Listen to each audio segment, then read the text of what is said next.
آپ صلی اللہ علیہ وسلم نے پھر فرمایا کہ روزے دار کو افطار کرانے کا بڑا اجر ہے۔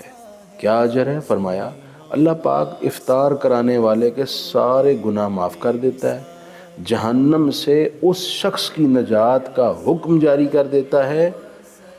صحابہ اکرام نے عرض کیا آقا ہر ایک تو روزے دار کو افطار کرانے کی استطاعت نہیں رکھتا، یہ اجر تو امراء اور اغنیاء لے جائیں گے، غرباء تو اس سے محروم رہ جائیں گے۔ تو حضور نے ارشاد فرمایا کہ نہیں نہیں میرے صحابہ، ایسا نہیں ہے۔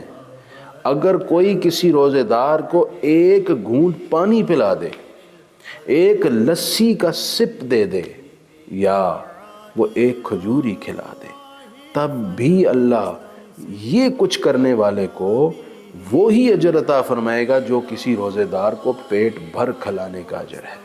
اور وہ کیا ہے؟ گناہوں کی معافی، جہنم سے آزادی۔ کتنا بڑا اجر اور ثواب ہے۔ اور آقا کریم علیہ السلام نے فرمایا جس نے کسی روزے دار کو پیٹ بھر کر پانی پلا دیا، اللہ اس سے کل قیامت میرے حوض کوثر کا جام پلائے گا۔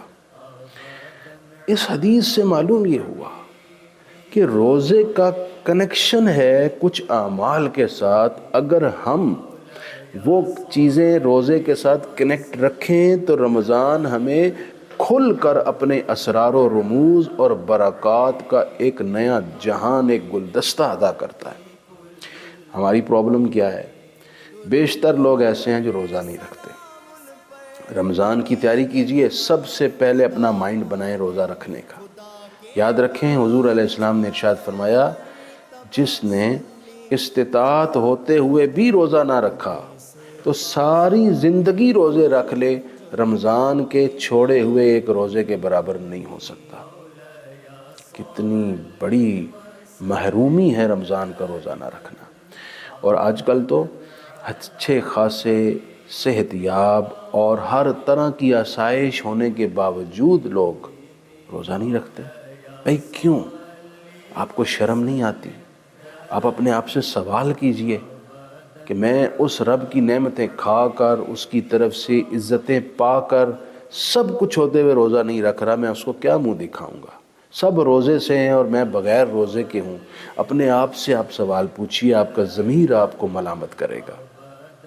روزہ رکھنے کا تعلق میں سمجھتا ہوں صحت مند ہونے یا سہولیات ہونے سے نہیں ہے، اس کا تعلق دل کے جذبے اور اخلاص کے ساتھ ہے۔ بعض آپ کمزور لوگ دیکھیں گے جو بیمار ہیں پھر بھی کہتے ہیں ہم نے روزہ رکھنا ہے۔ ڈاکٹرز اصرار کرتے ہیں آپ مت رکھیے، وہ کہتے ہیں ہم نے رکھنا ہے۔ کیوں؟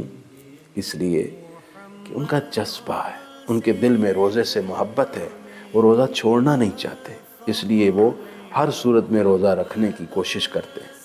اور دوسری طرف بعض ایسے بھی مزدور ہیں جو سارا دن بڑا کٹھن کام کرتے ہیں، پسینے میں شرابور رہتے ہیں، جسم درد سے انہیں تکلیف دیتا ہے، لیکن وہ پھر بھی روزہ رکھتے ہیں کیونکہ انہیں روزے سے محبت ہے۔ روزہ رکھیے۔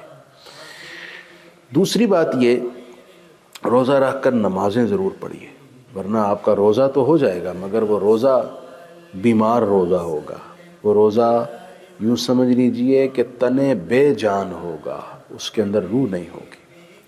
روزے کو قرآن سے کنیکٹ کیجئے۔ آپ صلی اللہ علیہ وسلم رمضان میں قرآن کا 2 مرتبہ دور فرماتے تھے، اور روزے کو آپ صبر کے ساتھ جوڑیے، غم خواری اور مستحقین کی مدد کے ساتھ جوڑیے، تب یہ روزہ آپ کے سامنے برکات کھول دے گا۔ اور یہ بھی یاد رکھیے رمضان کے روزوں میں ایک خاص کام جو ہر ایک کے لیے امپورٹنٹ ہے کہ یہ کرے، وہ یہ ہے کہ اللہ کے رسول علیہ السلام نے ارشاد فرمایا کہ من لم یدع قول الزور والعمل به فلیس للہ حاجۃ فی ان یدع طعامہ وشرابہ او کما قال علیہ السلام۔ اللہ کے رسول نے فرمایا کہ جس شخص نے روزہ رکھا لیکن جھوٹ نہ چھوڑا، برے کام نہ چھوڑے، تو اللہ کو اس شخص کے روزے کی اور بھوک پیاس کی کوئی پرواہ نہیں۔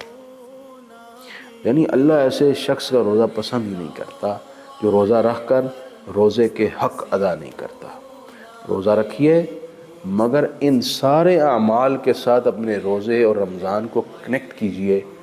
آپ ایسا کریں، میں دعوے سے کہتا ہوں روزے کی وہ برکات آپ کے سامنے کھلیں گی جو بیان نہیں کی جا سکتی۔